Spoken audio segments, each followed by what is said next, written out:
Let's see here.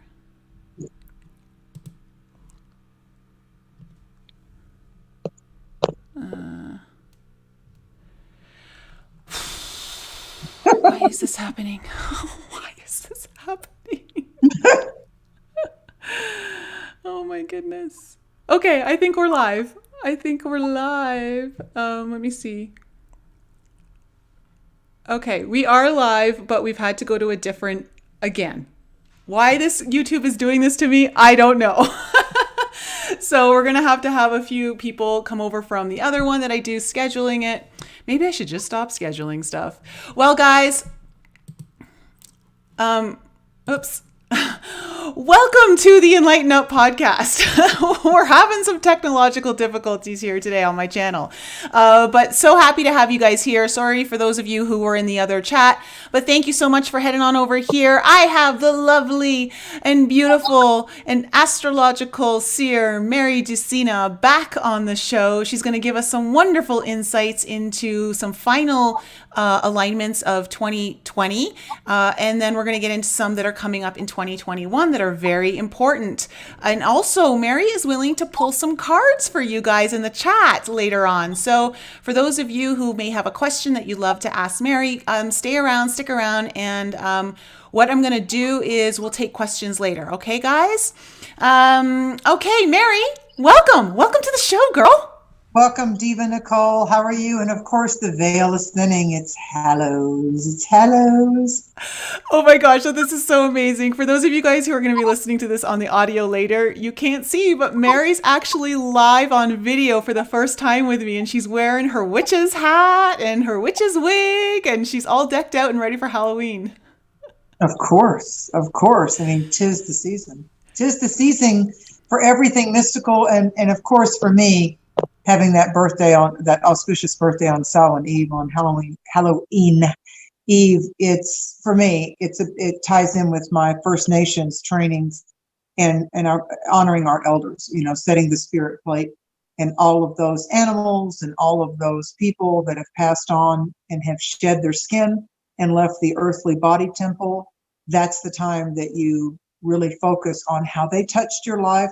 And for a lot of people, we say, oh, I miss my grandmother, or I miss my brother, or I miss this. But it's about also honoring them. You know, when you do a Native American cornmeal ceremony, after everyone has done the fire circle, there's a plate. Everybody brings something, and you put a food item. I don't care if it's crackers or grapes. Every single thing that someone brought, you put on the plate. You bless it to Great Spirit and Wonka Tonka, the Great Mystery, and you take it out in nature.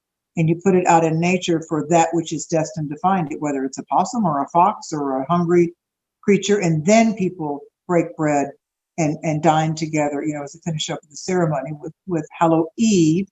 And on All Hallows Eve, before we get to All Saints Day, and then All Souls Day, and the Mexican Day of the Dead. And it's like a real run there with how they honor the elders as well. Yes. Before midnight, on as you're coming in from October 31st in this country toward November 1st, and you do set that plate and say, you know, I don't just miss you, I honor you and I thank you and I love you, you know. So whatever, like tonight I'm enjoying my elderflower liqueur, because when the veil thins, you can have that nice little chambord or the elderflower or the strega, which is Italian for witch. And these are like little bitty nightcaps. A little bit goes a long way with some nice crushed ice and a lemon, to get yourself to just settle into being able to let your ancestors walk with you in the dream time. So there is not a more powerful time in the turning of the wheel than and you start out, instead of expecting from our dearly beloved, our dearly departed, instead of expecting them to show up for us, what we do is that we enter into that meditation or that settling down. We enter into just gratitude is a medicine, you know, it's a medicine, and it's a fuel.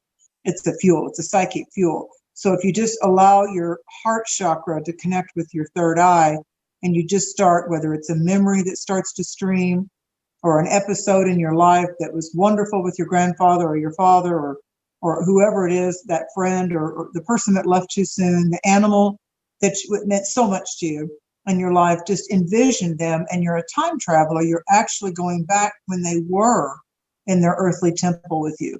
this lifetime. That activates the frequency because it was real.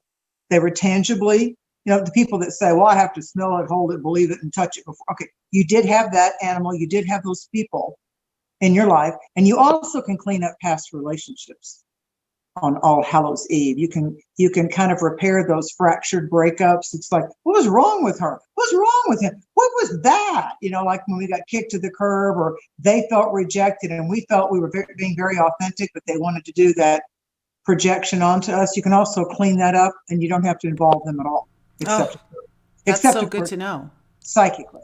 Yeah. It's like you take your command at that point and say, this is really what was going on from my heart. Mm-hmm. And if you misheard that, if you, through your own patterns, not judging, but through your own patterns or your own fractures or your own wounds, you put me into a category of your past and your past trauma that I wasn't there then. I didn't do that. And you wrapped me up in the same pattern that you normally get. So what you do is you take that Scorpio season alchemy, pun intended on your alchemy, and you say, I choose with my magic wand of my chakras. I choose with my kundalini and my magic wand of my chakras and my true, authentic, one with Great Spirit, one with the I am all that is. I choose to clean that up. So I'm going to do my part. So that's sending out waves of genuine medicinal healing. And if they don't want to absorb it and they want to deal with it, you have just broken any kind of emotional umbilical cord. You've broken any kind of psychic knot at that point because you did it in a sense of gratefulness and love. Yeah, but it's getting rid of the energy vampire part of it. It can't leach into your aura anymore. Perfect. And I think, and people in the chat are loving what you're saying. They're saying that they think that's like Sutterbug. I think that's the perfect use of that time, repairing your past connections by fixing yourself and letting that go. Scorpio. It's Scorpio. It's something's got to give. Something's got to die. And so we all know was our habit pattern psychologically and psychically. I think the two P's go together, psychologically and psychically. When we realize that, we've all heard the term in therapy, you're carrying that suitcase of your past forward. You've got baggage that you're carrying forward. It's not fair for the new, fresh relationship, but oh, hello, they've got baggage too. Yeah. The first thing I do if I'm going to date somebody is we're going to unpack some bags. We're going to unpack some bags. What's your triggers? What's your triggers? I'll tell you mine.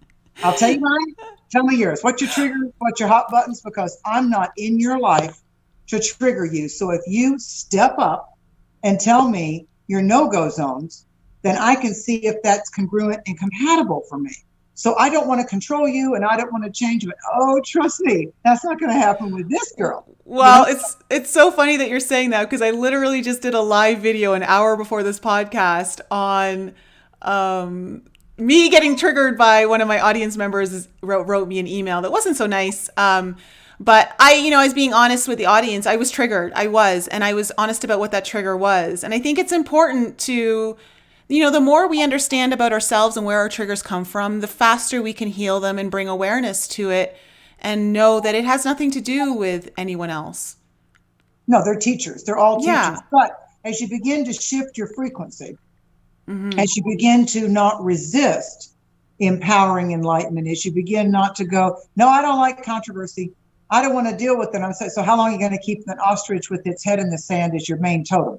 Is that your animal totem for the rest of your life? You're going to stick your head in the sand?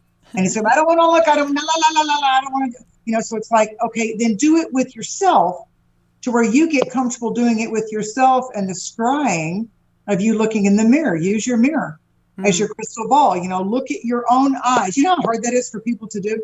It's one of the main psychic exercises I tell my clients to do. Tell you what, this is free. Bet you won't do it. Bet it'll be a little difficult for you, but I want you to prove me wrong. Take an issue that you're having, light a pretty candle, make the bathroom semi-mysterious.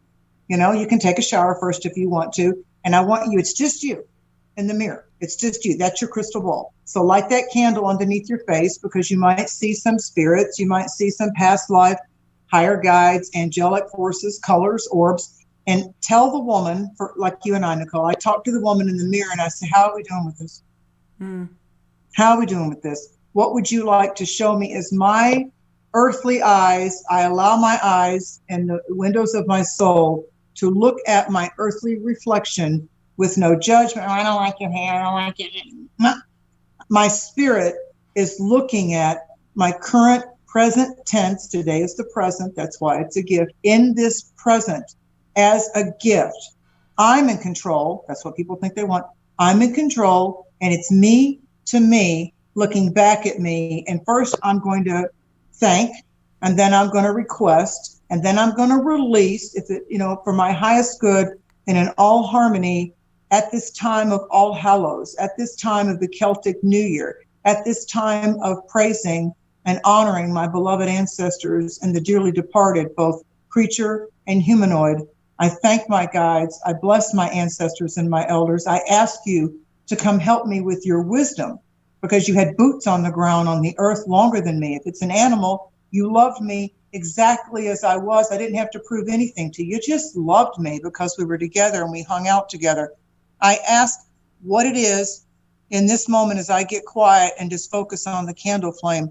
What am I to know about me that could let it go, and just love me in it? We all make mistakes. I say to people, life has high tides and low tides. Mm-hmm.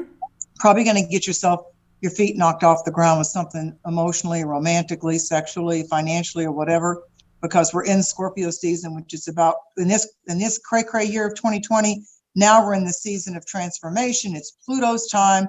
It's Scorpio, and it's saying, you got to let it die. You got to let it go. It's got to be released so it can transform. If you let it go, then it can morph into something that's the phoenix rising from the funeral ashes. The phoenix can come back and go, good job, here we go. So looking at the mirror, you can say, may I see in my dreams, may I see in the next 72 hours, the next 3 days, will you please gift me? I ask, and I will allow and receive what it is that will unlock me, what it is that will free me from this, and it can never haunt me again. I don't hear you anymore, darling.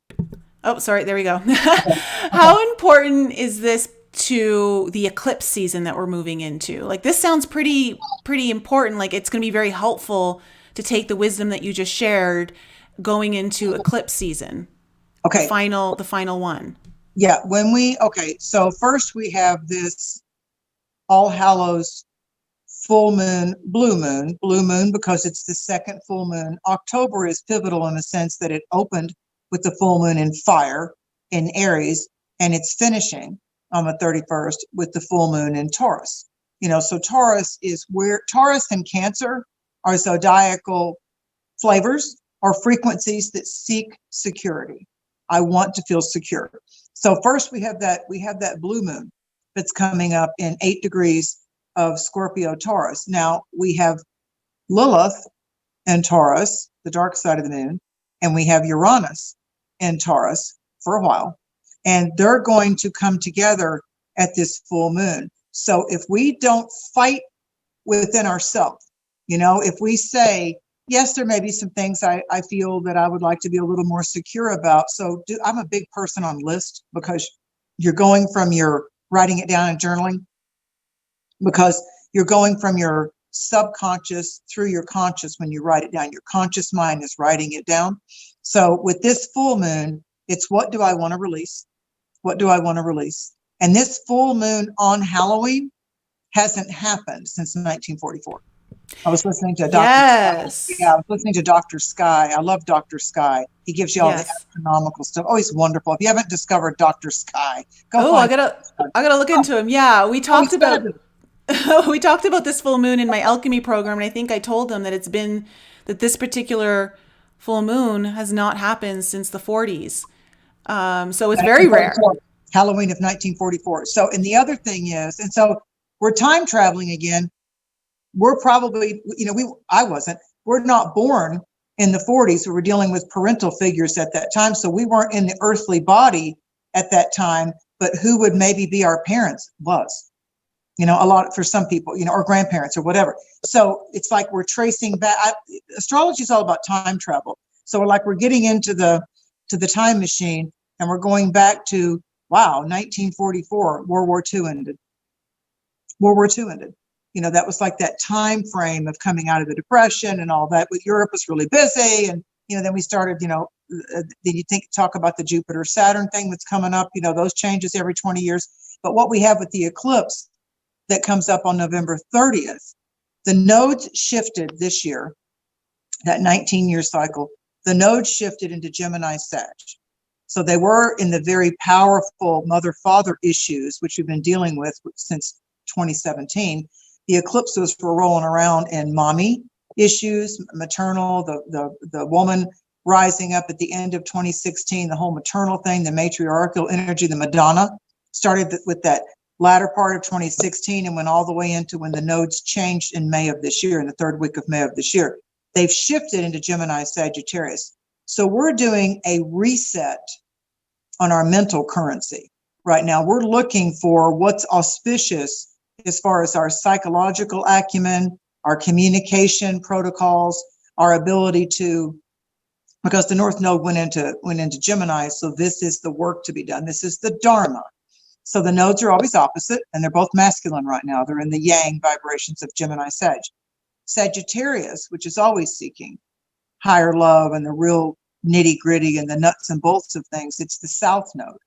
So the South Node is where we fall back into those escape patterns, and we fall back into those addictions, and we fall back into, oh, screw it, I just want to go party. I don't want to deal with it, the cognitive dissonance and all that kind of stuff. But so Sag is like, don't fence me in. I'll figure it out, but I got to be free. I got to be free. So this November 30th, the eclipse that we've got coming up in 2020. So on November 30th, the sun is moving through the richness of the fire sign of Sagittarius, you know, the centaur. So at this point, where am I stuck mentally? Where do people bristle with me? Not that I form my authenticity on somebody else's opinion. Oh, hell no. Years ago, I found my voice and I know how to use it. Yeah, words can cast quite a bit of spelling. So it takes a long time for people to find their voice. And then the next step is to be able to speak their truth, you know, because they get afraid of rejection and not fitting in socially. And the people don't want to date me because I tell them what I think. Now, that's different than insulting people and trying to control people.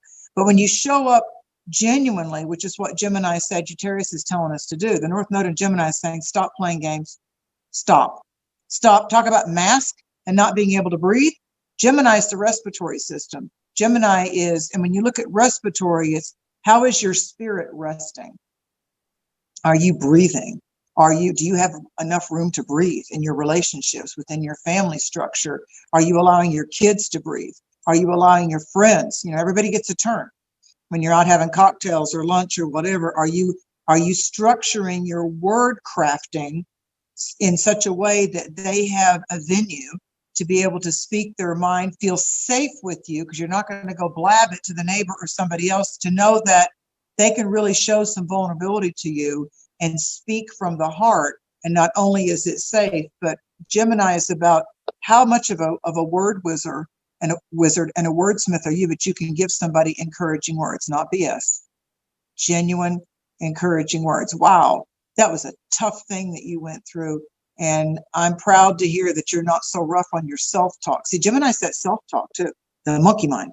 You know, we act all like this when we go out, but inside, you know, like, oh, I don't know if I look good in this shirt and these shoes. I don't know if I'm too tall, I'm too this, I'm too skinny, I'm too fat. You know, that stuff that we do. And it's like, start loving your earthly temple.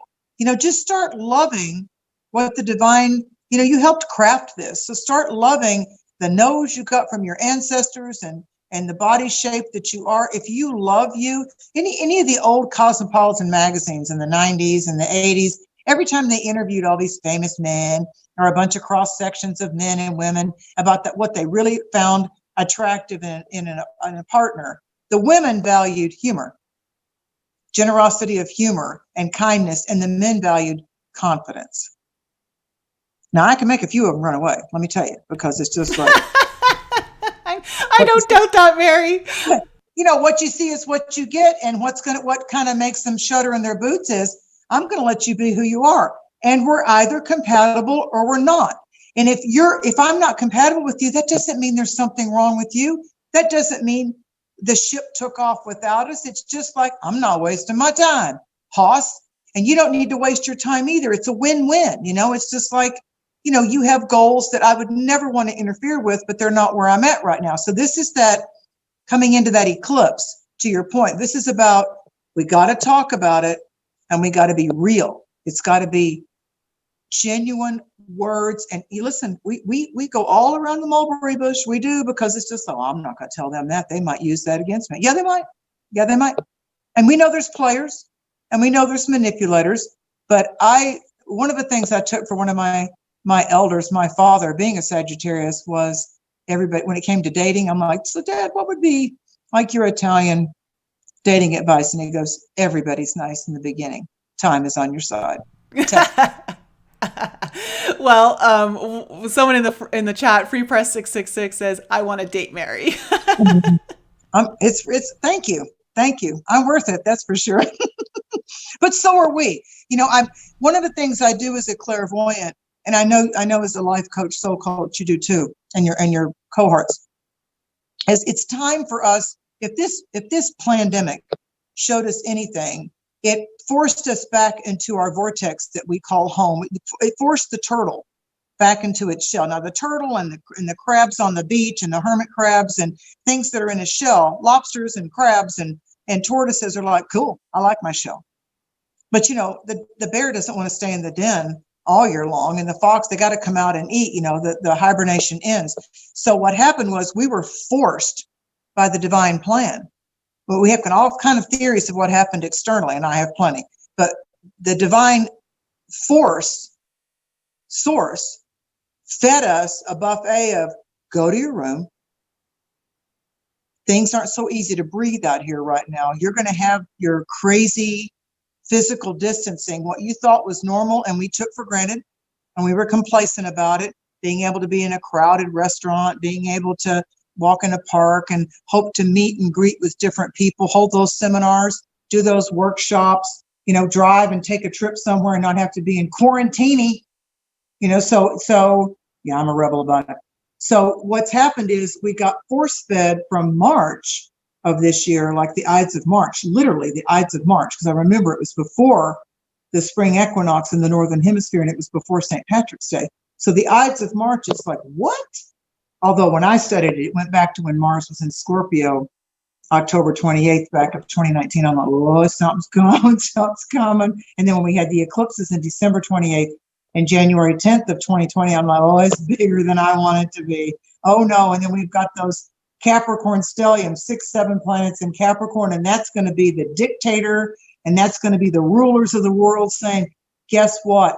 We're going to force feed you your new normal, and you're going to stay in your city, and you're going to be in lockdown, and you're going to do what we say, and we're going to scare you into your room. Like a little kid, like a parent going, no, you can't have a nightlight. No, I'm not checking under the bed to see the boogeyman's in the closet or under the bed. You just slap your butt back into the room. And it's like, no, I'm not going to clear the room for you. I'm not going to do that. So then we were like, by the time we got to the summer eclipses of 2020, it's like, all right now, I've done your little try to see if I'll be subservient mask thing, out of respect for other people. And I got into plenty of Scorpio word challenges with people that tried to think they were going to come up and tell me that I needed to wear a mask. It's just like, oh, your life just got changed. Well, it was interesting. While I was just in Sedona over the weekend, it was nice. I didn't have to wear a mask virtually almost everywhere I went. Everyone was very lax for the most part in Sedona, which was really nice because here in Colorado, it's not like that at all. So it was kind of nice to have a short reprieve from all of that. But see what that did, Nicole, it reminded you of the things that, without even knowing that we were doing it, we were just living our life, that some things that were crazy that we got complacent about. It's like going into a restaurant. You're just being able to go into a restaurant and not have plastic plexiglass and all that. Tennessee's pretty lax too, but these people in New York and Colorado and California, for God's sakes, I literally break out and laugh with the governor of California going, sit in your driveways. Only 3 people can come. You need to have a mask in between. And here's any Italian girl is going to be going, no. I couldn't believe it when I saw Newsom's Thanksgiving Christmas like, basically the long laundry list of things that you must Gestapo. do. It's crazy. It's crazy. I feel They're so now bad making- for Nicole, California. they're now making masks with zippers in them. So people What? can. No, I saw it on Amazon. They have masks with zippers in them, and they have the mask on the whole time, and they zip it and put the straw in and all that. It's like, you know what? I'm not having my horse feed bag under my or my little nose cone. It's not happening. It's not happening. Why? Well, people are bailing out of New York and bailing out of California. I mean, they're leaving with the fires and the stuff that's going on in New York. People are just like, I mean, New York, my God, people I know that are in New York saying, you remember the song with Sinatra, if you can make it there, you can make it anywhere. It's so sad. The businesses are just, closing doors. And so these dictatorial Gestapo type of radical rulers, and I guarantee you Newsom's going to have a nice Thanksgiving dinner. He's just going to make sure the press doesn't see how many people he's got in his house and how he's eating, and Pelosi and all the rest of them. And that's not just picking on one party. These people have forgotten that we, the people, outnumber them. Yeah, outnumber them. And if they want to threaten us with shutting off the internet and having an EMP attack and all that, it's time for us in our 30s and 40s. It's time for us to start teaching the younger generation where 2-year-olds and 3-year-olds are carrying around a phone all the time. Walk with me. Let me show you how to not have anxiety without your phone. Leave it at home so they can't do contact tracing. Leave yourself, if one person with you has a cell phone, or it's not blazing hot summer or freezing winter, leave your cell phone at home. We used to be able to do that. So find a way to do that so you're not being tracked all the time. We've got to get more savvy with that until we get this shift. Now, I think as of Yuletide, once we get in between that eclipse of November 30th, when the full moon rises strong in Gemini, the air signs start to be we the people. We're very, very inventive.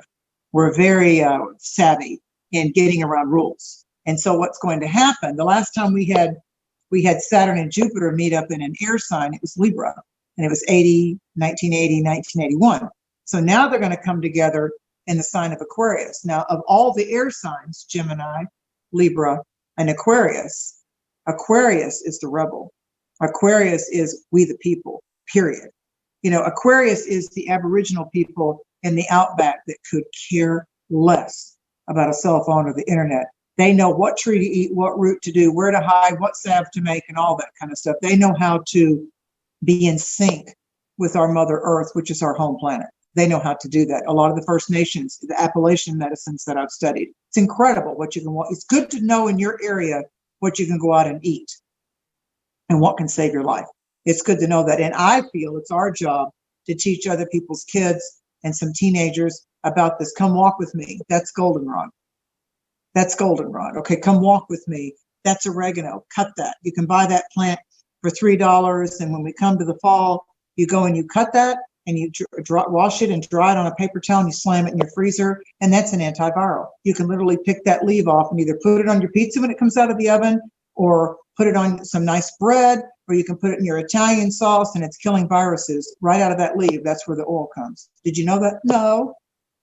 So it's our job to help that. And the reason I drink elderflower, the elderflower is going to become the black elderberry. And the black elderberry is the most potent fruit, the most potent berry to kill viruses. So I shifted. So maybe someone likes Kahlua in their coffee. Okay, if I'm going to invest in liqueurs, I'm going to invest in liqueurs that have spices and herbs and healing things in them for me. So I'm not just buying a $20 bottle that's really little of Sambucol, which is the black elderberry syrup. I'm actually growing elderberry plants.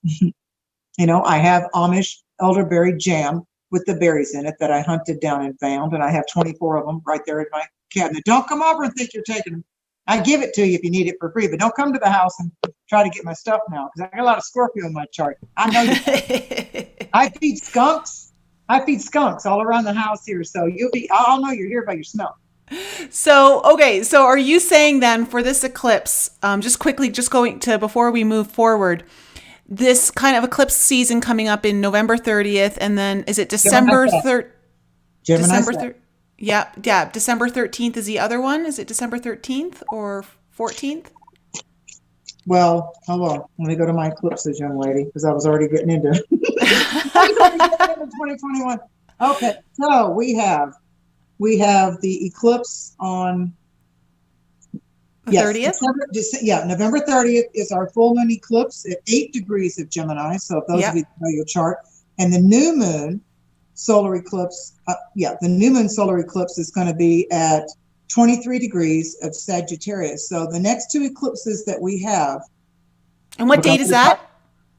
December 13th and 14th is going to be the Sagittarius one. Yes. Okay. So this is the crescendo of Sagittarius. So even though the South Node is in Sagittarius, the best of Sagittarius for 2020 blooms at that point. Sagittarius is naturally ruled by Jupiter. So I see that as a very, very fortunate new moon.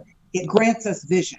Jupiter expands and blesses. Jupiter in Greek mythology is Zeus, which was the hotshot deity. So Jupiter rules that new moon. New moons are great seeds of change, seeds of beginning. The full moon, when the sun and moon are in opposition, show us what might be at cross purposes with our goal, with the person, with our plan. It's getting stalled for a divine reason. Stop fighting with it on a full moon. If something goes a little haywire or gets postponed at a full moon, I'm like, okay, show me. Go to the mirror. Instead of going to your room, go to the mirror. What is it I'm to see? I invite that into my dreams. I'm going to go sit down and do a 20-minute meditation just with that, going into the meditation. And I'm not going to be filled with expectation on it or demand. I'm simply going to take my objective, my conscious objective is this: instead of getting frustrated, instead of getting my feelings hurt, instead of getting on the offense or the defense, I'm going to take this November 30th. Well, of course, I'll be doing it at Hallows. I mean, that's a huge, huge full moon, the blue moon, not since 1944. You kidding me? I got a whole list to work on at midnight on Hallows. So I'm going, that's big medicine night for me. Not because it's my solar return, but because it's that powerful. It's that rich and it's that powerful. Then when I come to the November 30th one in Gemini, then I open up to my hierarchy of angels. Then I open up to the seraphim and the ophanim and the higher principalities and orders of angels, and I'll say, imbue me, encode me, download and upload me, rewire my programming. I'm ready. Empty my recycle bin, and I bow to the divine sources. I do that, up my frequencies. I can handle it. There's a responsibility with that. You're getting me all excited there with the way you were talking about all those upgrades and that's that November. See, we're releasing on the blue moon with the full moon in Taurus. And remember, it's not just a blue moon. It's not just a full moon in Taurus. Uranus and Lilith are joining with this full moon in Taurus. So it's a Taurus trio in opposition with the illumination of the sun coming in Scorpio. And in Scorpio, we have, most people know Scorpio, the scorpion, and they know the eagle. We start to get into some higher frequencies of the eagle, but the highest aspect of the scorpion is the phoenix. Now, this asteroid that we just had Osiris Rex land on this asteroid and take some samples from the asteroid rock. It's interesting that the name of that asteroid rock was Bennu. B as in boy, E-N-N-U, Bennu. And Osiris Rex was going to land on that and take some samples. And I'm like, oh, isn't that interesting? They're both Egyptian. I've gone way back into Phoenician and Arabic and Egyptian mythology because I know I've had past lives with that. I know my soul's walked those lands in Persia and such, and I love that stuff. So Bennu to the Egyptians is the Egyptian Aramaic word and Arabic word actually for the phoenix. And they see the Bennu as the bird with the 1,000 eyes. And the phoenix it's a very mythological, powerful bird totem. It has 1,000 eyes on its tail feathers.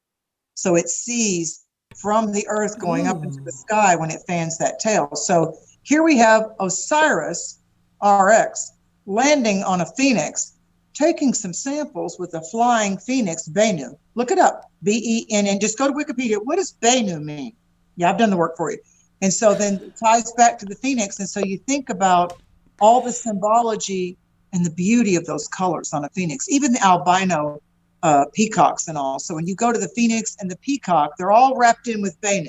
So the modern day bird is the peacock. The ancient bird is the firebird, the phoenix, Benu, and then it morphed into our today's peacock, the bird with 1,000 eyes.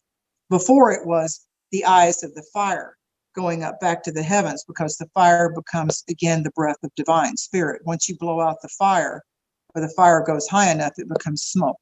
You see the smoke and then it dissipates one with the atmosphere, and we're literally breathing that and having a respiratory communion with that. So that, to me, the next 2 full moons are incredible, are just incredible. Even though the Halloween one isn't a technical eclipse, it's magic. It's absolute magic. But if you take the theme of the full moon, Taurus is about how might I feel secure in my earthly world, in my material world. So what I'll take into meditation is Holy Spirit, great mystery. I now know, after pushing the button the wrong way many, many years, I know for a while now that giving and generosity and gratitude is medicine. Whether I'm giving encouraging words, I'm opening the door for someone, I'm tithing to the man on the street, I'm feeding a homeless dog or a cat, or my nocturnal buffet out back that's gathering right now. I know that as I give, I'm creating energetic currency. So we tend to get a little too caught up in the TikTok world, the material world of like the money in our actual bank account, or the money, worrying about the apartment paying or the car payment or whatever. And if you realize that you have options of energetic currency, you're in a debit modality if you're in fear base all the time, because either the payment gets paid or it doesn't, And so if you don't have the money for the payment, it makes you get creative to find other ways to get more creative, or maybe do pet sitting, or maybe you sing and you take another side job that's something that you really like and you make some more money that way. Or if somebody's going on a vacation going, hi, I'll watch your house and your dogs for you, and it's like $50 a day. So you're getting a vacation, you're staying somewhere else, and you're taking care of their dogs and cats, and they get to go off and not worry about it because they've got a sentinel in their home. So you just get creative.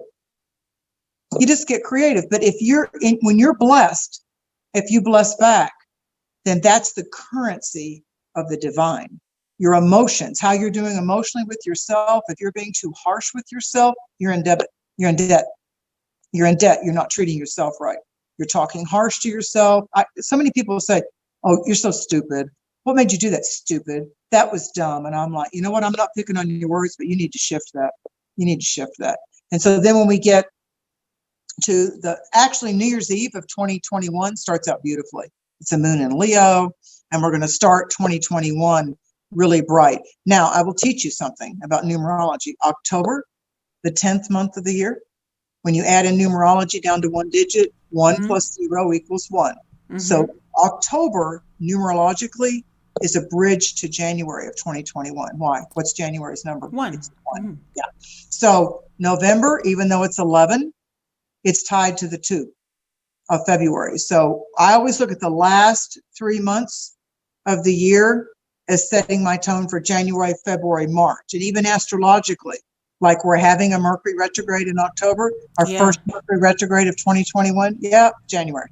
But you'll start to see bridges that connect as time travelers. So that's why I like journaling. If you don't have to get anal about it, but if you'll just put down the main accomplishments and the main themes of like October 2020, and then look at how those got accomplished, those got solved, or it became something that you have to deal with in January of 2021. So November is tied to February, and December is a 12. 1 plus 2 is 3, links to March, the 3rd month of the year. So that numerologically, they have a dynamic. They're mates to each other. They're mates to each other. So the clues of January are happening in October.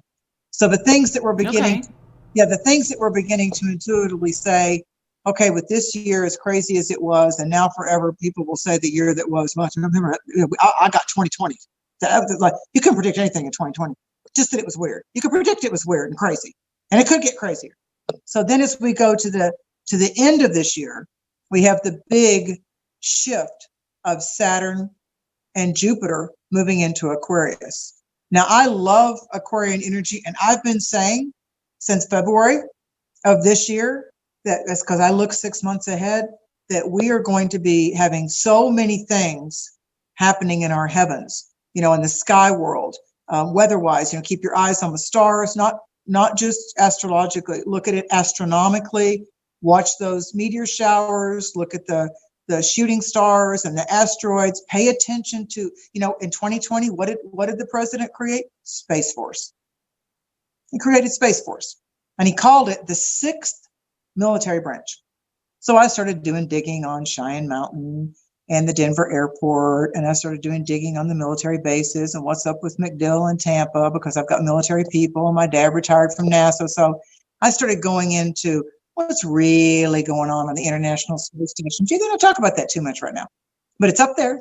When you can track it and see when it's coming over your state, and you can go outside. So it's all still happening. Elon Musk, a whole bunch of people are launching all kinds of satellites, claiming that it's just for 5G. But there is so much stuff coming off Earth. And then just the other day, we have found out, even though we were taught in school there was no water on the moon. They just found out the other day, there are water droplets on the moon. I know. Really? So, and they're looking at direct energy weapons, and they're looking at, things beaming from space. You get these little clues when world leaders say things like, we've got so many things. We have our military. We have so many things. It's just phenomenal what we have. I'm not worried at all. And you're like, well, it's like, listen to what's really being said in between the words. So I'm telling your audience, anything that starts to raise that eyebrow when they're talking about space, satellites, launches, different planetary type of things, and start listening to some of these podcasts where people have been not just doing the MUFON thing, but these astronauts that are getting old enough now. Like when I talked and met with Edgar Mitchell, when I sat and talked to Dr. John Mack when he was writing the book Abduction, get to these people that are seniors that have had the gag order on them from NASA and all these different military factions, as they're getting older, that threat of, what about your family? The military threat that happens, shut your mouth or you'll lose all your benefits. You'll have no money. We'll smear you and we'll take down your family. That's what happens when you get into people that are actual hitmen and women and spies and things like that. So when these astronauts get close to like 70, 80, 85, they're like, my time's limited anyway. My family's lived their life. I already got my benefits. Here's what's going on. Okay. So you're seeing some of that kind of maybe coming out for 2021. The UFO thing, whether it's black ops and our special type of crafts and all, plus off-planet civilizations getting in touch with us, like in the 50s and the 60s when they had all the ships over the White House. There was all kinds of stuff. The big mystery around Truman and Eisenhower met. They had that planetary. We'll advance your tech. My dad mentioned that to me. We'll advance your technology amazingly if you just let us come in and get a few eggs and sperm from your humans, so we can make some hybrids. Yeah, I remember my dad saying to me in '93. I remember him saying to me, that computer that you're beginning to learn there, and I'm like, yeah, 1990, 1993, and I said, I'm busy, with the big old, monitor, and I'm busy learning this kind of thing. And he said, yeah, isn't it nice the government lets you think that's new technology? He said, never forget one thing. NASA is the most secretive military base that we have in the world. And he said, and we're 60 years ahead of what we let you play with. Yeah. Now, it's so true. Look how fast in 1 year that technology is going, right? The CGI in 1 year. Now, I think they're 60 years ahead of us. Okay, so here's something. So in the chat, we got a couple of funny things here. Free Press said that NASA is about deception, and Kathleen put NASA, never a straight answer. Yeah. And then Holly McLean, thank you so much for your super chat. She's saying Vega has water and flowers growing on it. Oh, that's awesome. Yeah, like there's so much happening out there that is so much life that we're not allowed to know about. But I believe, as a mystic, I believe that our original, now here comes the woo, I believe that our original star systems, like if you've always been drawn to Lyrian, or you've always been drawn to the Pleiades, or you've always been drawn to the Sirius star constellations, like, just here's a good suggestion, and it's easy to do. Go on the internet and type, like, let's say you're a Gemini. Go on the internet and type in the constellations that are involved in Gemini. And then they'll pull them up. You're like this and the Castor and Pollux and all. Okay, then read the legends and the myths and the stories of what's behind those constellations. Read them. And it will amaze you how that in some fashion is dovetailing with your life. And so I feel like as far as the forces of space, our originals, I know I'm not from here. I know I'm Star Trek. I know I am. And so that's the reason, like you went to Sedona, that's the reason for the entire 10-year time of the 90s, I was going to Taos, I was going to Hopi Mesa, I went to the Apache Reservation, I went and met with Indian elders and did ceremonies out in Chaco Canyon, in Budo, at Angel Fire. I mean, that was my financial, that was my school. I was going boots on the ground out west because I wanted to get with the people that knew about the star nations. I wanted to get with the star ancestors that they believe out there, especially Taos and the Anasazi. So I wanted to study all that. So now that's going to be coming actually into our awareness. So it may come to you in dreams. It may happen in meditation. It may be that all of a sudden a book catches your eye, or you're reading something on your Kindle Note that's all about the star nations and what star system that you're drawn to. Like, read about Pleiades and the legends of that. Read about Orion. Read about Arcturians. Read about these different supposed starry civilizations out there, just kind of close to the Milky Way, and invite that into your dreams and your meditations, and you will be amazed what comes forth, because if it's true, it's in our DNA anyway. Ah, very true. Very well said. So you're going to activate it. It gets to come home to you and talk to you. If we're just focused on the outer world, I got to go drive over here and I got to do this. I'm not dissing the sole mission of our life and why we came here. It's a co-contract. But I believe with these Aquarian planets and the nodes shifting, 2021 is more about the fixed signs of Leo and its opposite balance sign of Aquarius and Taurus and Scorpio. We're shifting more into more of that dynamic. In 2021, we've got 3 major times of all year we deal with how Saturn and Uranus are going to square off. Now, in astrology, when there's squares, it has to do with the lesson that we need to face within ourselves. It's a self combat or a self release or a self blessing. So the key points of that with Saturn, the series of Saturn, discipline, foundation, all this Capricorn stuff. Oh God, that we've had in 2020, that's been the Saturn and the Jupiter and the Pluto in the sign of Chronos, time, the sign of the taskmaster, Saturn. When you go back in mythology, Saturn ate his kids. Saturn's not an easy thing to deal with when you go back into mythology. So Saturn is going to say, Saturn is about structure and familiarity and routine, and I like it this way. I like my dinner at 5 o'clock. I don't care if other people need to spontaneous. I like my dinner at 5 o'clock. It balances my blood sugar. So they're like things that we're rigid in, right? The things that we're rigid in. Okay, so Uranus is like, I don't care. I'm going to make sure that things get in your way and you have to have dinner at 8. Sometimes you're going to have dinner at 3 because I'm going to rearrange your life. So February, right after Valentine's Day in 2021, February 17th is the first square. So of course it's in effect. Listen, 3 to 7 days. Stop. I can tell you're a beginner baby astrologer when you look at just one day, because in astrology, the momentum is building before the exact hit of the planets. The second one is going to be that midweek of June. It's exact on June 14th. So, oh God, from the 7th to the 14th of June, big changes in our life, more to do with what we need to let go of. And Saturn always rewards, when you go through a Saturn cycle, like when you turn 29 to 30 and you turn 58 to 60, and if you make it, you turn 89 to 90. Those are the 3 big Saturn returns in one's earthly life. And most people think, oh my God, I'm turning 30. Oh my God, I'm turning 60. So those are the times when Saturn, because it takes 28 and a half to 30 years to go all the way around the zodiac signs to come back to where you have it in your birth chart. So these cycles that go on next year, if you happen to be turning 29 or 30 in 2021, if you happen to be turning 58 or 60 in 2021, and good for you, if you're turning 90 in 2021, these are more monumental life-changing, intimate years for you and your God, you and your creator, and really shedding the old skin like the snake grows out of its skin. That's why you see the invisible snake skin. So it's really big for you guys. And then December 24th, so next year, from like that December 20th all the way into the close of the year, is going to be the final square off between Saturn and Uranus. So here's the deal. Uranus rules Aquarius.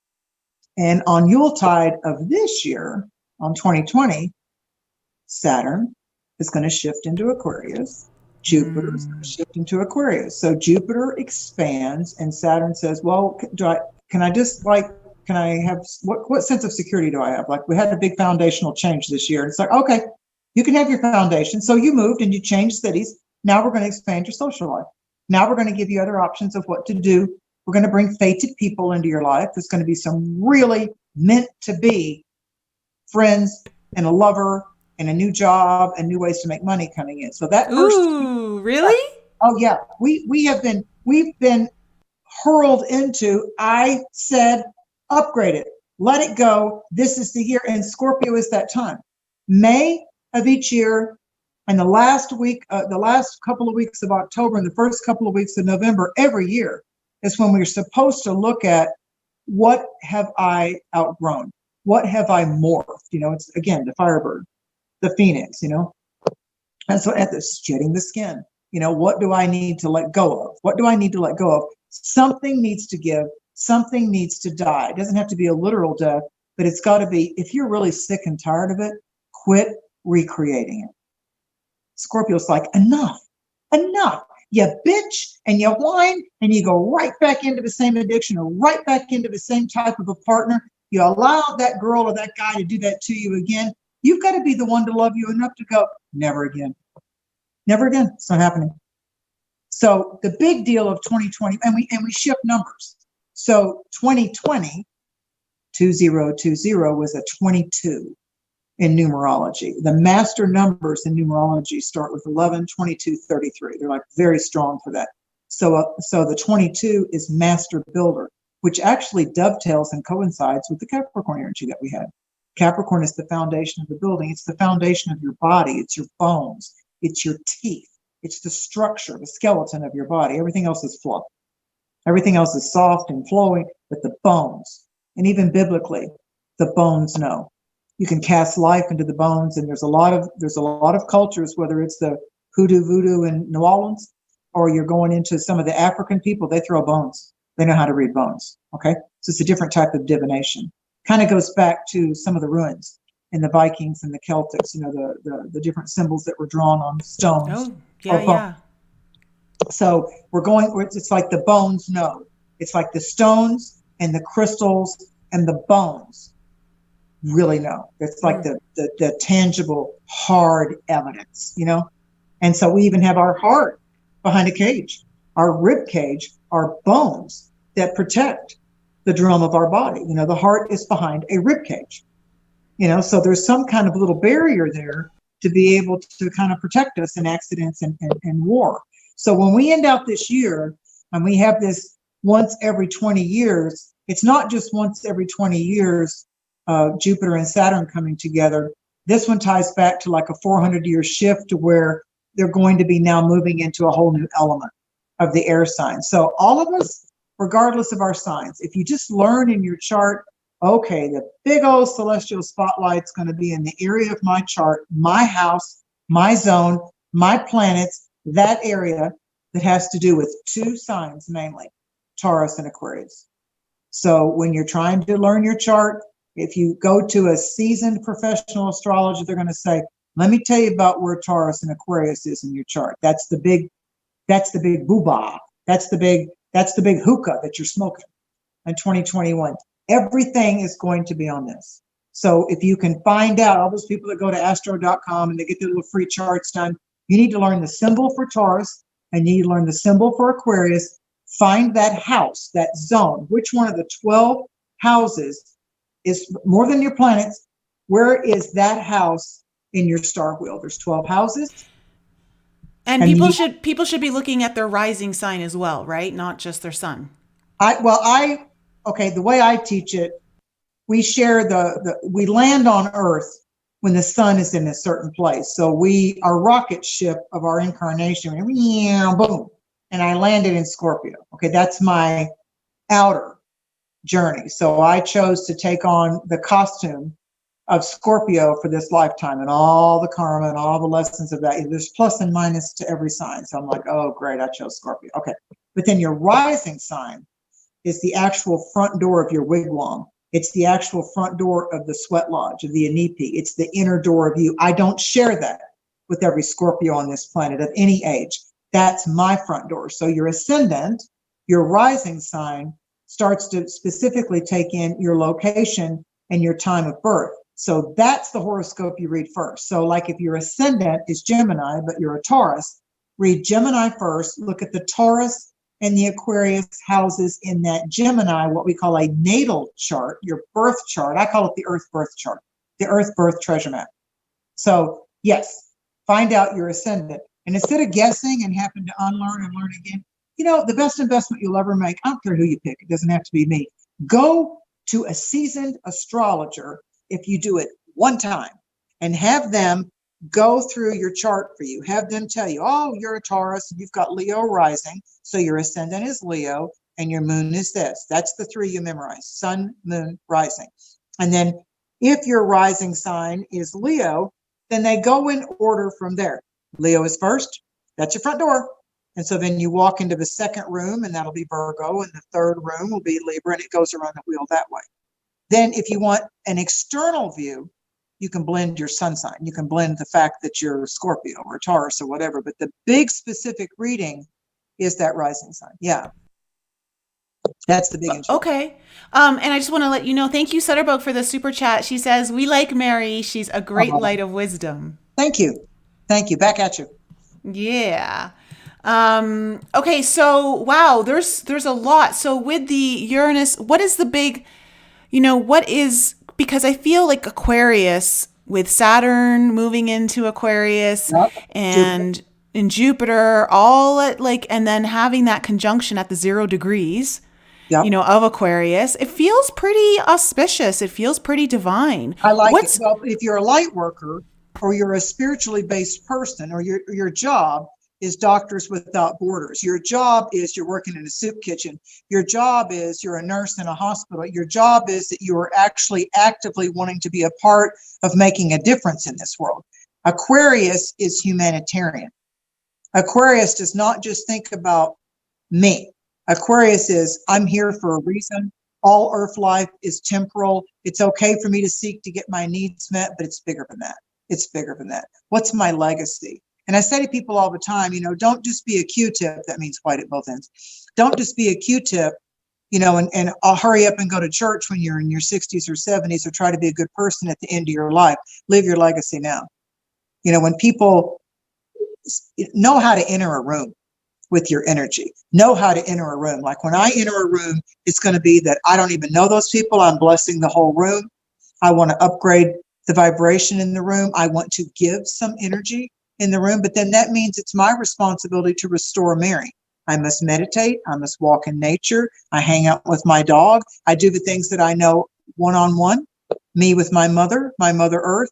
She restores me. You have to restore your soul battery. You can't just be with people all the time, or family all the time, or business all the time, or the lover all the time, because they will suck the energy right out of your aura. Because most people are looking to feel better vis-a-vis the material world, or someone touching them, making love to them, telling them how wonderful they are. Most people don't like themselves. They just don't like themselves. They think there's something wrong with them. And they just don't enjoy life unless someone else tells them, oh, you're so pretty, or you're so smart, or you're so this. Yeah, stop. So when you get in a relationship and you feel genuinely someone's specialness, whether it's a child or your lover or your parent, just say, I really like this about you. That's so unique about you. We don't tend to say those things. Or we'll say them romantically, but we don't tend to say that to our friend. Or we just kind of know that about the person, but we don't tell them, or our neighbor, or whatever it is. I think this year has shown us, for God's sakes, do you see what you've been complacent about? Have you learned what matters more than just the TikTok world out there, the world of time and money and manipulation and other people's opinions. It's nice, but I mean, there's a different. I had a psychiatrist say to me once that I did a television show with in Florida, and I was like in my 20s, and he said to me, "You want me to give you a really good rule for dating and mating?" And I'm like, "Oh hell yeah!" From a psychiatrist, yeah, all ears, chakras open, go. And he said, "Make sure when you're attracted to someone and they start to like get in your head and you're thinking about, you hope they call and all that kind of stuff." Nowadays text. I said, "Yeah." And he said, "Ask yourself, do I want them more than I need them? Or am I feeling like I need them to call me? I need them to validate me." He said, "Because you always want to stay in the position of, I want it, not that I need it." And I'm like, registered for the rest of my life. Thank you very much. Very good advice. I know what a pearl of wisdom that is. Yeah. Yes. You didn't ask it on swine. I got it. And I always do that with myself, Nicole. I still say, does this feel like something I want? Because if it starts to feel needy, if I start to feel needy, self-check time. No, because that's not fair to dump onto somebody else. It's not. You're already becoming an energy thief to that other person because they're clueless why you need them to call. It should be spontaneous. Now, after you've dated them for about 6 months, there's a little bit of respect in that. And there's after about 6 months, it's like, yo, bitch, if we're going to have dinner together, you need to let me know about when you want to do that. If I want to cook or we're going out, you need to talk to me because I wouldn't leave you hanging high and dry. So guess what? I'm not having dinner with you because you didn't get in touch. How's that? Oh, God, I love you, Mary. Oh, you crack me up. And welcome, Holly, to the Galactic Acid membership. So glad to have you there with me. And, we're coming up onto the top of the hour now, Mary. Do you want to take some questions for tarot? Do some tarot pulls for some Absolutely. Absolutely. Okay. So for the audience, just put in the, if you'd like Mary to pull a card for you for a question, just put question in capital letters so I can see it. And of course, you guys in my Galactic Access program, you'll get your questions answered first for being a member. So go ahead and start putting those in the chat, and she's going to start doing polls. And I'll start it off while everyone's kind of typing their questions. Mary, can you pull a card for me on what the Saturn-Jupiter conjunction is going to mean for me? So let's see what the alchemy of that is. Let's see what the main overarching transmutational energy of that's going to be. So you got the Three of Pentacles. Can you see that? Yeah.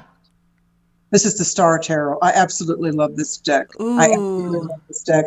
And so what we have here, it's interesting, Nicole, because you ready for this? There's 3 turtles inside, all around the aura, the halo area of a female, and inside her chest area in the heart chakra, there's like nesting eggs, and the veins and the arteries that are shooting out from her heart chakra, there's new life. There's eggs. There's an egg. There's a seed. There's an egg. And up in the top here, and she's in meditation at her third eye, she has an illuminated star. Can you see that? Yep. Do you see the turtles? I do see the turtles. Okay, now look at her heart chakra. Hold it up a little higher.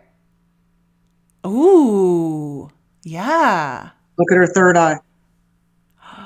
Oh my gosh, I love this card. I know. So I'll send it to you in Messenger. Okay, so you can really look at it. So it's a 3.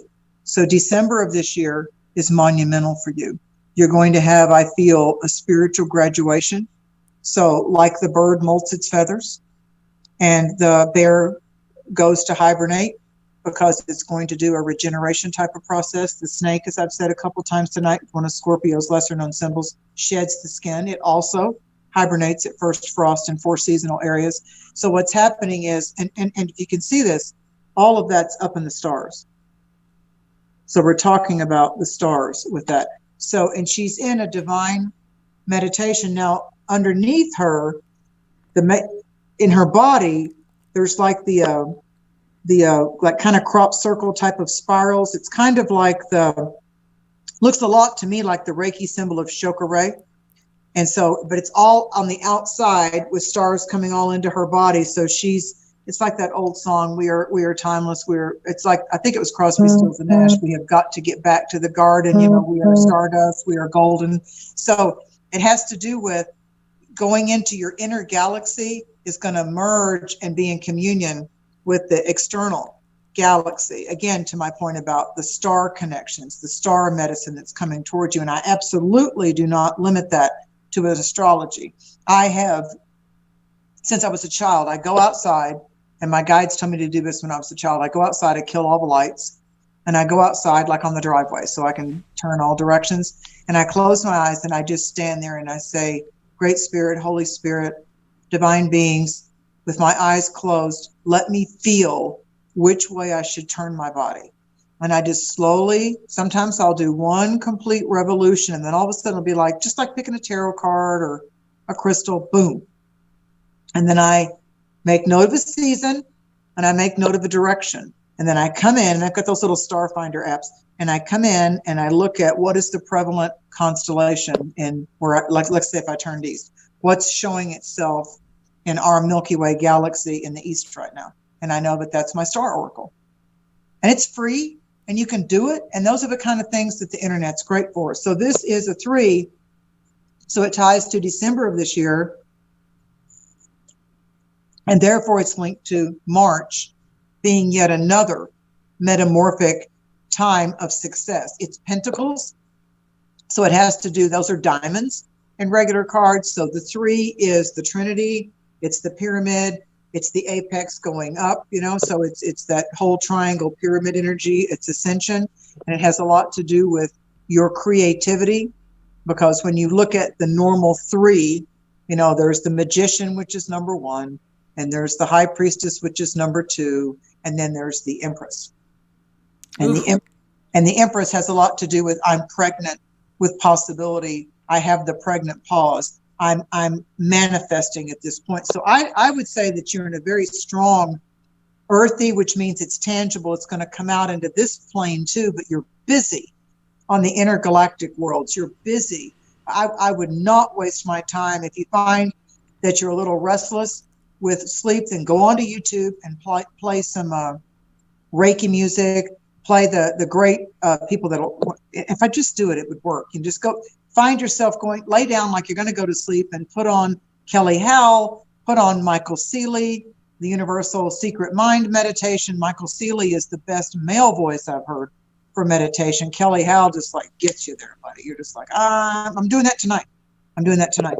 So, and I like both of them. You can now put on Stuart Wilde. His scent slipped his skin. But the Warrior Wisdom, Stuart Wilde was based out of Australia. Hi, Stuart.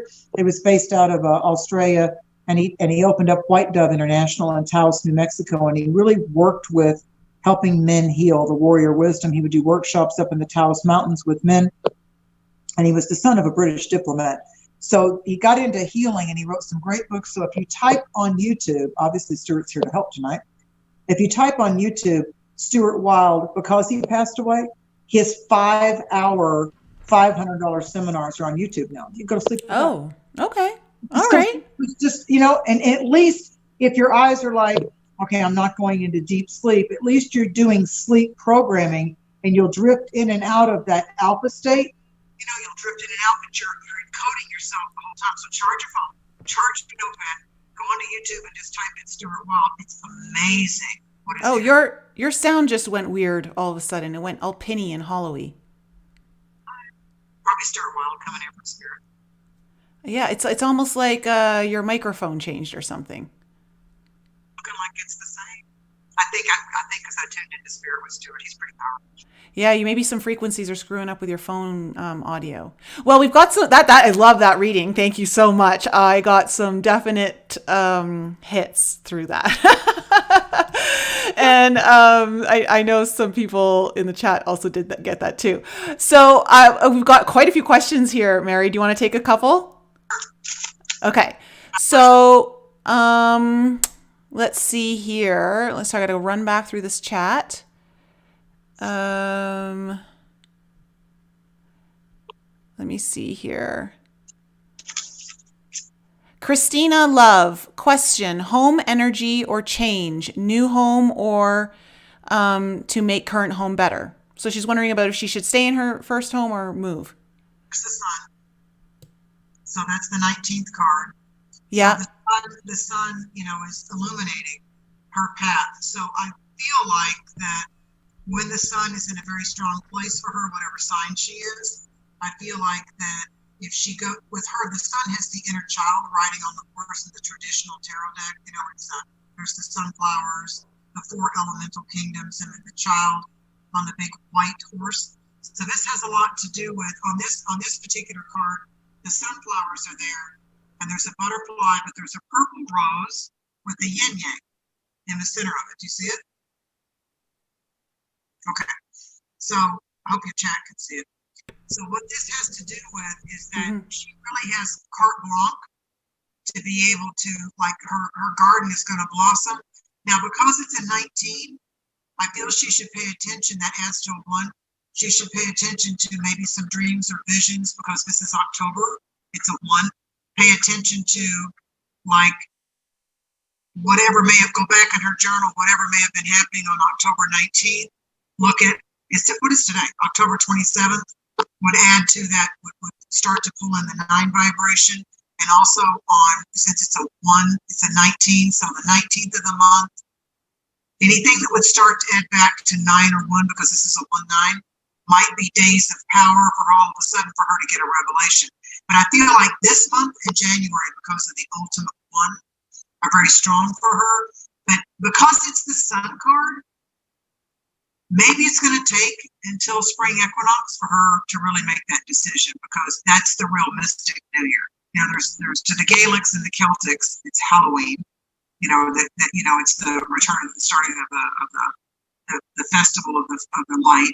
But when you go to spring equinox, you know, as a mystic and astrologer, my New Year is spring equinox. So that feels strong with her for some reason. So she might look at the Leo and the Aries components in her chart. Okay. They're saying that you sound like you're in a galactic spaceship. I think it's Stuart. Oh, you just came back. Your audio just came back. Okay, Stuart. Thank you for the record. I love you, Stuart Wild. Thank you. So obviously he was still with me. Yeah. Okay, listen, that was awesome. That was a great reading.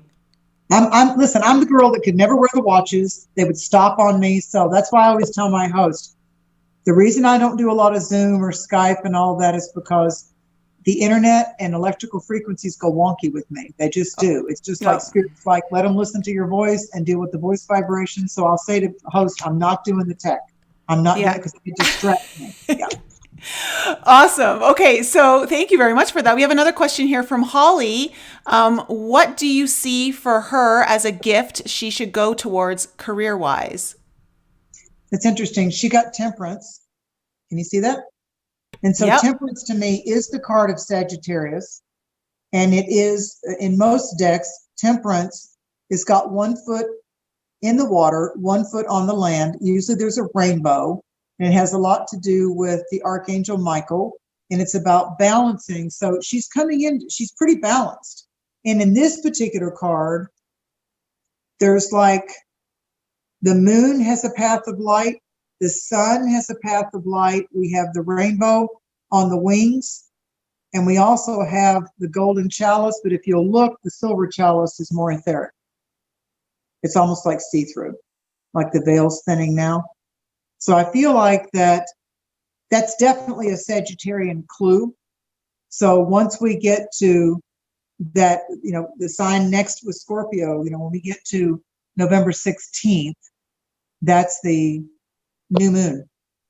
When we get into the new moon of Scorpio will be November 16th, and then mid-month of December is going to be the new moon of Sagittarius. So because we've got the Scorpio new moon coming up on the 16th of November, that starts her 30-day period between that new moon and Scorpio going into the mid-December new moon for Sagittarius. So I feel like that's the rainbow, that's the bridge, that's the arch. And I feel like that any kind of missing pieces of the puzzle are going to be afforded her during that time. And I would definitely, in her meditations, I would go into studying a little angelology. And I would like study maybe like the main archangels. You know, is she drawn to Zadkiel or Metatron or Ariel or Shamuel or Jopiel? Which angel and their color frequencies is she drawn to? Okay. I feel like there's an angel there's an archangel that's wanting to work with her and help her facilitate. I also, for her, I don't know if you're picking up on this too, Mary, I got healing is in the mix there. Yeah. Yep. Yep.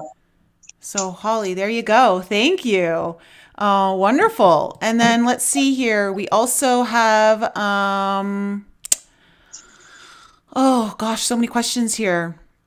Kim Alexander, will my spiritual business take off in the next 6 months? She got the Emperor. Here it is. So if she doesn't try to be a control freak and be OCD, but realize that she has to look at what she's allowing to drive her, like who's her chauffeur energetically. Is she getting driven?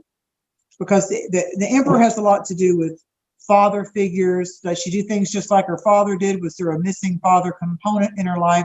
Is she competing with the male frequency of like, I'm a better boss than any guy that I ever had?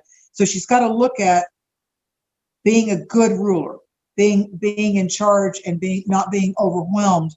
I feel like she can handle power, but she can't let power take over her. You know, she needs to understand that all the things that we never liked about someone that we worked for, that we felt like weren't fair or that were too critical or condescending or contentious, she needs to really fashion how she wants to be represented and seen as the CEO of her business or to other people she might hire, how she treats her customers, what's the dynamic is. And listen, when you've had your own business, there's going to be people that come through your door that you're happy that they're going to spend money if you got a crystal shop or a bookstore or whatever, but they're also going to wear the last hair off the goat's ass because there's people that just come through the door with attitude.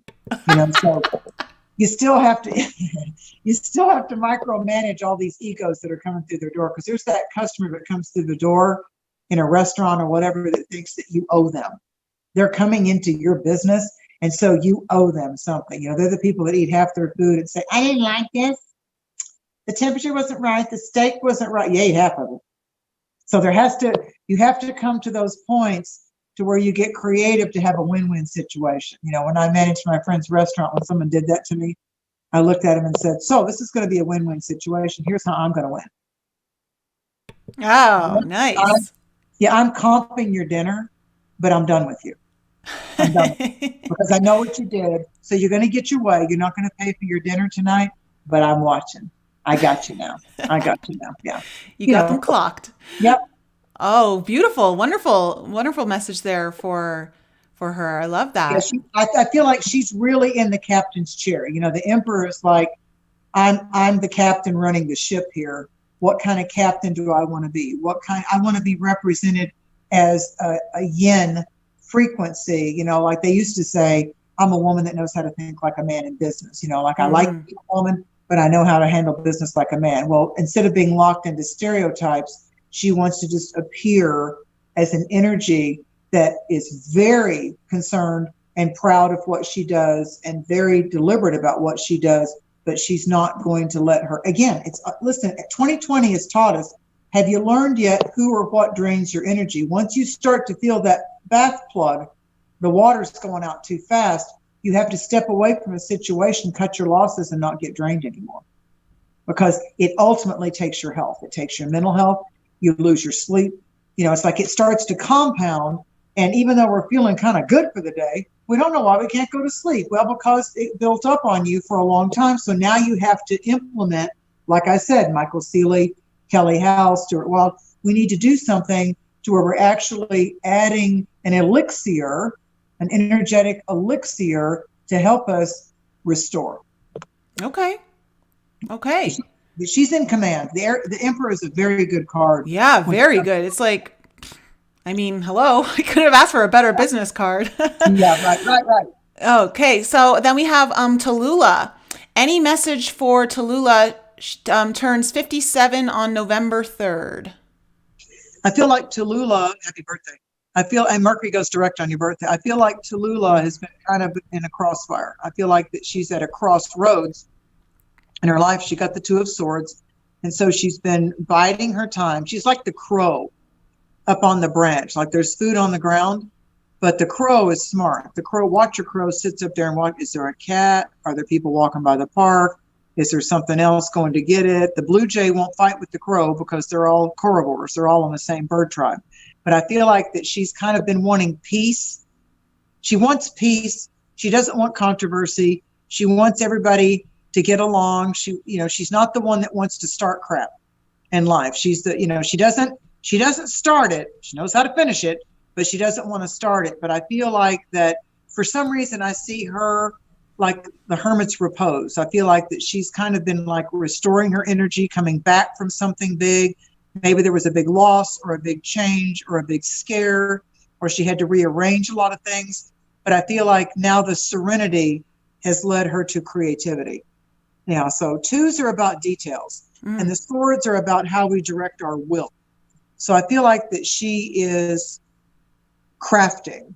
She's like when people do treasure maps or treasure boards or manifestation boards. I feel like that any kind of meditative tool or any kind of person in her life, any kind of book she could read or YouTube she could look at, or any type of instructional life coach type of person like Nicole that could like get you thinking in a direction of how to get you. She's coming into a motivational cycle, but I feel like that she's been a bit of a recluse. I feel like that she had to bounce back from something is what I'm being told. Oh, okay. Let us know in the chat there. Thank you. Thank you for that. That's a great reading. We also have Carlos the Bee.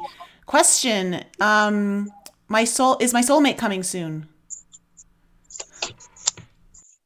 Well, Spirit told me to ask him, does he love himself now? Does he love what he brings to the table now? He doesn't have to answer that to me. But here we have the Three of Wands. So again, the three is very creative, and the Wands has a lot to do with he is confident. He does know that he's ready to give and rise above the hurts and rise above the unfairness and rise above whatever the reasons were for loss, or he understands more about why those ones in the past didn't work out, and that they all ultimately end up being teachers and lessons for us. And the Three of Wands here,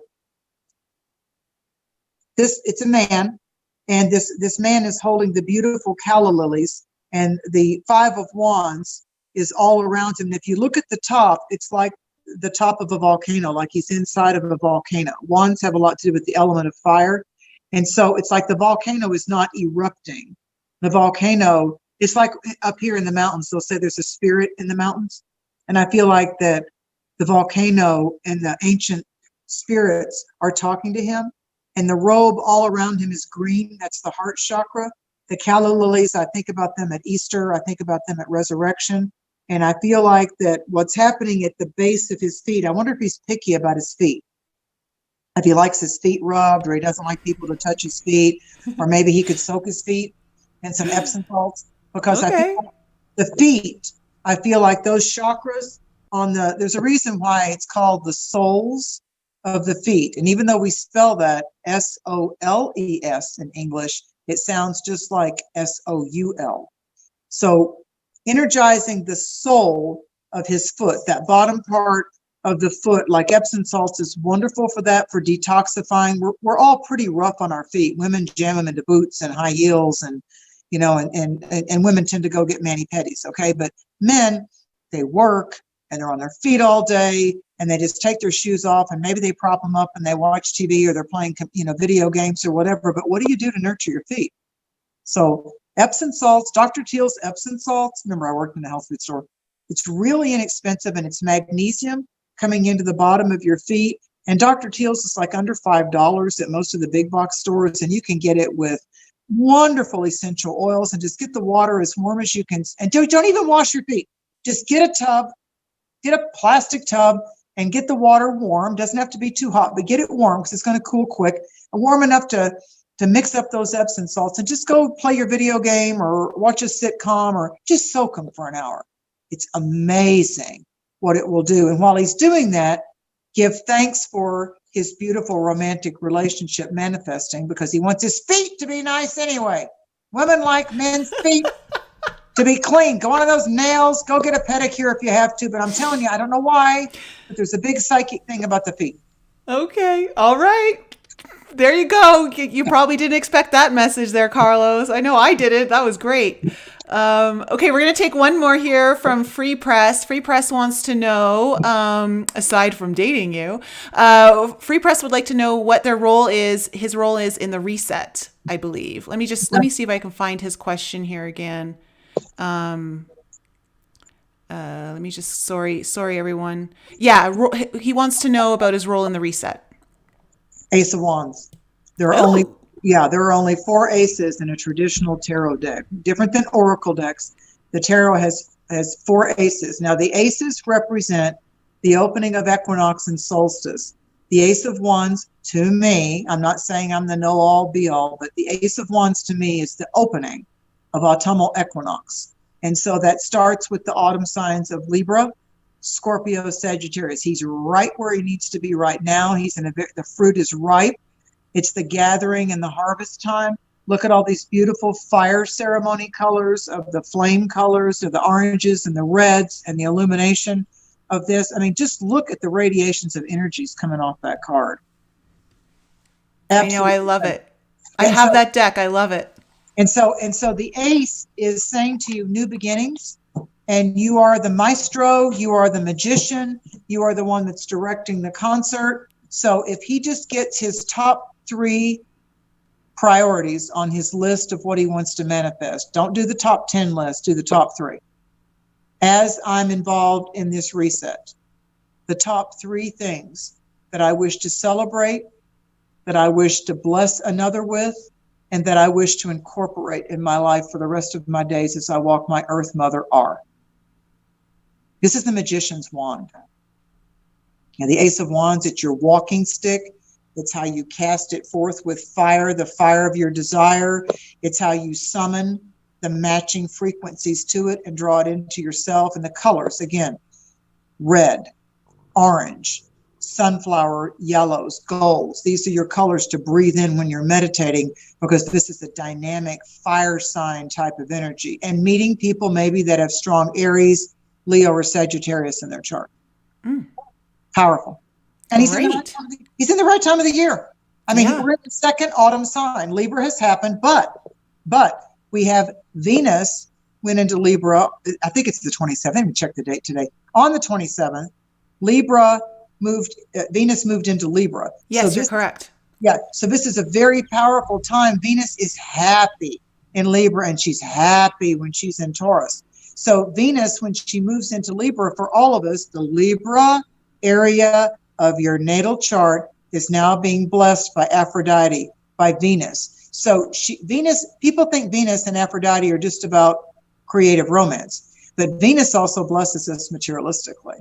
She ups our game when it comes to the fruits of harvest. So Venus is in Libra, and the more that we work with, and now I'm not talking about just trying to score sexually. When Venus goes into Libra, this is the time to be charming, to work with charm, politeness, and there's an effervescence to you. So when I follow Venus closely, and I take on the momentum of where Venus is at.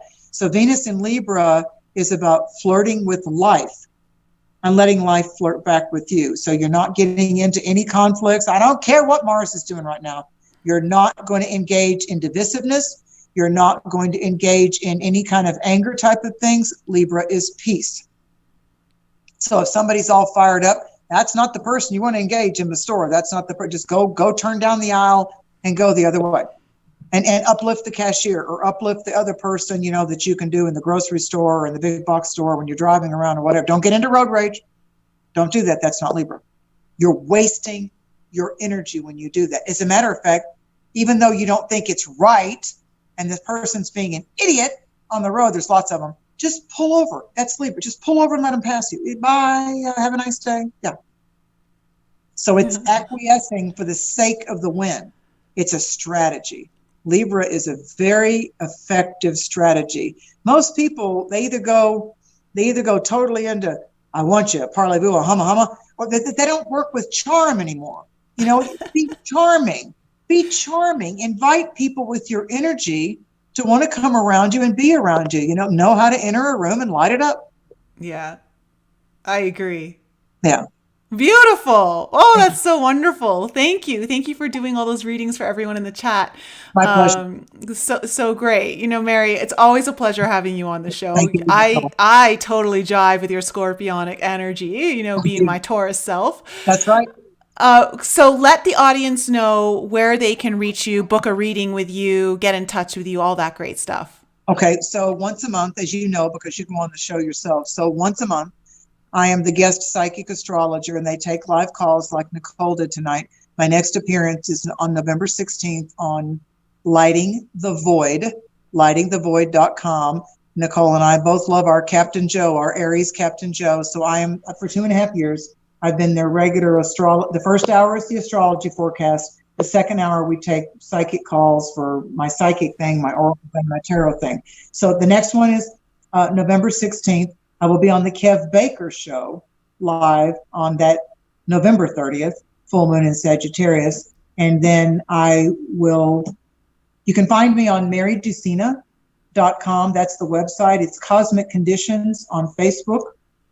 And if you just, think of the name, it's Italian. So people always want to spell it with a C because of how it sounds. So I tell people it's do and C. So it's D-U-S as in spirit, I, N as in now, A, marydusina.com. And I appreciate all of you. I do horoscopes and I do all kinds of little things at Cosmic Conditions on Facebook. But on the website, I try to do some pro bono stuff for people to be able to get a little upliftment. I tithe a lot, Nicole. I tithe a lot.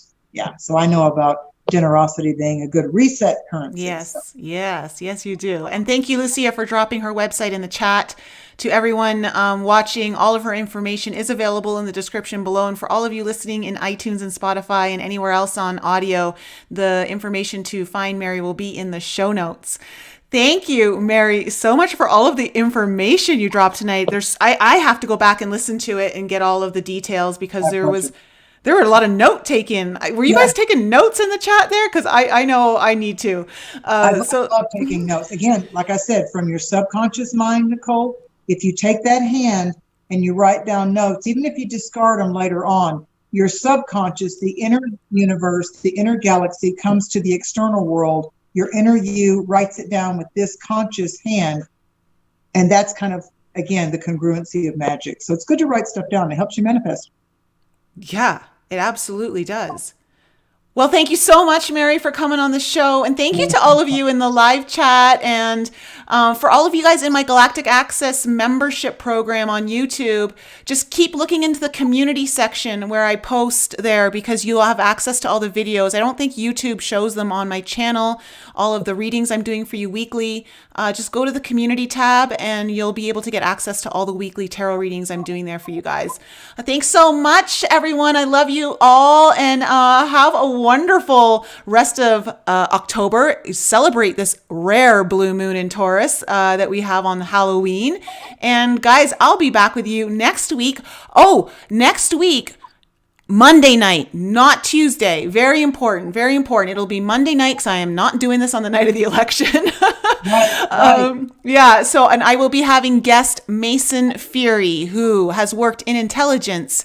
He is in his 20s and he has been approached for Masonic, to go into Masonic, programs. He's denied them. He's got a fantastic story. You guys are going to love this one. He's got ET contact.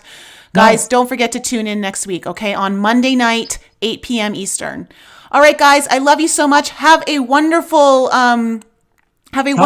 evening and Halloween, and we'll be back with you guys next week.